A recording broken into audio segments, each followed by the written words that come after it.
Good afternoon, my Real News Media TV family. Welcome back to the channel for another news update for November 6, 2023. And in the news this afternoon, bail extended for 5 women charged with assault of Kaylon Dowdy. The 5 women charged in connection with the beating of 17-year-old Kaylon Dowdy in Barbican, St. Andrew on November 2020 had their bail extended until February 20 next year when they appeared in the Home Circuit Court. Simone Williams, Nadine Aldridge, Shakeen McLeod, Yolanda Vassell, and Christian Lewis made their first court appearance in the High Court this morning. The case was transferred from the Kingston and St. Andrew Parish Court in 2021. The women are charged with wounding with intent and unlawful wounding. Before this morning's adjournment, Ms. McLeod's bail condition was varied for her to report to the police 3 times per week after her attorney Shamar Hanson told the court that his client lost her job and was experiencing financial hardship in reporting daily. In the meantime, the court was told that defense attorneys in the matter had received a full disclosure and that the matter could be set for plea and a case management hearing. But Ms. Vassell's attorney Peter Champagne Casey told the court that Ms. Lewis and Ms. Aldridge were not represented. Ms. Aldridge was previously represented by Samoy Campbell and Ms. Lewis by Richard Lynch before the matter was transferred to the High Court. A mentioned date was subsequently set for the women to obtain legal representation. Presiding Judge Justice Vaughn Smith, before extending their bail, advised the women to settle legal representation as a trial date could be set when they return to court next year. It is alleged that the 5 women beat the teenager until she became unconscious. St. James to Westmoreland roadway blocked by protesters. A section of the main road between St. James and Westmoreland in the vicinity of Chester Castle in Hanover and Macfield in Westmoreland is currently blocked by residents who are protesting about poor road conditions in the area. The roadway is the main getaway between the city of Montego Bay to St. James Southern, Hanover Eastern, Westmoreland, and St. Elizabeth. The demonstration started as early as 4:30 Monday morning by residents mainly in Hanover, who were later joined by passenger bus and taxi operators. The peaceful protesters used the trees, older vehicles, appliances, debris, and other items to block the roadway, leaving students, tourists, and the people heading to work stranded. The protesters say they will not burn tires on the road as they do not want to make the situation with the road worse. One of the protesters, who gave his name as Cedric, said the police and the military are on location trying to clear the road but are having challenges as the residents are adamant that they will continue their actions until they get answers. A bus operator who plies the route Montego Bay to Macfield, who gave his name as Ricky, argued that while the area between Macfield and the Ferris Cross is in good condition, from Macfield to Montego Bay is in a deplorable condition. It can't get worse. Ricky said he spent more than $40,000 to repair front-end parts and undertake alignment to his bus in September, but 1 month later, he was back at square one. The councillor caretaker for the Chester Castle Division, PNP Winter McIntosh, and the MP aspirant for Hanover Eastern, PNP Craig Oates, are on location. McIntosh said it is hurtful to know that Hanover is one of the leading tax-compliant parish, yet it is not getting value for their tax dollars. Motorist blames the government and the China Harbor Engineering Company for accident on South Coastal Highway. A motorist claims a lack of proper signage and adequate light were at fault for an accident on a section of the St. Thomas leg of the South Coastal Highway on Sunday. Claudius Halliman said about 8 p.m. he was driving his motor car in the vicinity of Three Finger Jack when he collided with a median. There were no reports of injury. He said the accident occurred when he was attempting to change over, but reacted late as he missed the marker to do so, since a black tire was used to warn motorists of the turn-off on the roadway.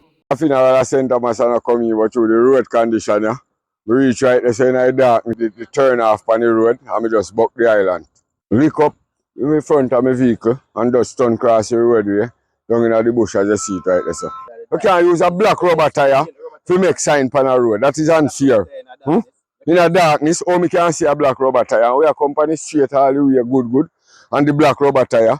So by me see the tire and fi switch over, me touch the island. The policeman come and see the accident and move the sign, put it on the road, and something come and lick with the road, lick it with the sign. So at least if a street light cross there would have bright up this area, that you can see that something change over. Huh? To me think the blame on them, because them should much do better. Because you're coming around a corner and buck right in the darkness on the straight road and have to turn off right here. Me think it's for them at fault why me crash my vehicle. The Chinese them and the government and what them need to sort out them thing here. You can't left people coming in like that. At least if even the cone was here, where the policeman put here, so if them have a cone right here, even a cone right there, we would have said there is a changeover. Huh? No changeover, no cone, no sign of changeover. Some black tires.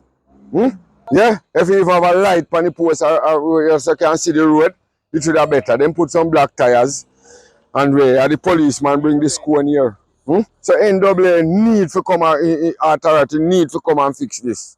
Last month, Member of Parliament for St. Thomas Eastern, Dr. Michelle Charles, called for the immediate replacement of the subcontractors and engineers employed on the government's Southern Coastal Highway Improvement Project. Dr. Charles said the progress has been slow and extremely uncomfortable and downright disrespectful to the people of St. Thomas Eastern. Earlier this year, the date for the completion of the eastern leg of the South Coastal Highway Improvement Project was moved to August from the April date, which was announced by Prime Minister Andrew Holness while making his contribution to the 2023-2024 budget debate in the House of Representatives. Murder suspect gunned down in Clarendon. A man suspected to be involved in several murders in Clarendon was killed Sunday on Church Street in Lioneltown. The deceased is the 34-year-old Kevin Mitchell, otherwise called Coogan, a shop owner of Church Street. It is reported that about 7:25 p.m., Mr. Mitchell was making an illegal connection to a Jamaica Public Service Company post when he was attacked by men who fired several shots, hitting him in the upper body and head. Mr. Mitchell was pronounced dead at hospital. The police say he was a suspect in the murders of 2 women in Ali in 2018 and a man in Lioneltown in 2020. He was also said to be affiliated with a gang operating out of Clarendon. 5.6 quake suggests stronger social security systems needed across the CARICOM, says Charles Jr.